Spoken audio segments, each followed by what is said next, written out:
бул оказывается вообще эң жакшы сахарный диабетти нормасына келтирет ордуна. Сахарный диабетке аябай жакшы экен, зренияга жакшы экен, тиш ооруганга, баш ооруганга, мигрень ошого аябай жакшы, суставтарга жакшы. Анан уйкусу качып, эме кылат го, ошого дагы аябай жакшы экен. Улучшайт сон деп айтып атат. Ошо эмеге жакшы. Анан бул суставтарга, бел, бут, кол, бүт суставтарга аябай жакшы.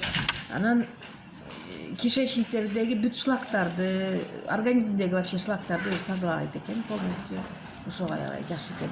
И бул климакстан менструация бүткөндөн кийин климакс башталган мезгилдеги убакытка дагы аябай жакшы. Баягы давление перепад болуп, түшүп же көтөрүлүп, же болбосо нервничтетип, кайра өзүнө келип, ошол мезгилде дагы аябай жакшы экен да ичкенгечи. Ошол маковое масло. Любой болезнь. Буну кандай принимать кылады? Эртең менен 10 капля, кечинде 10 каплядан ичсе болот. А жаш балдарга Суга аралаштырып, өзүн ичип алып аркасынан жылуураак суу менен ичсе жакшы экен. Өзүн ичиш керек. А жаш балдарга капля менен, жашына жараша. Мисалы үчүн 1 жаш болсо 1 капля, 2 жаш болсо 2 капля.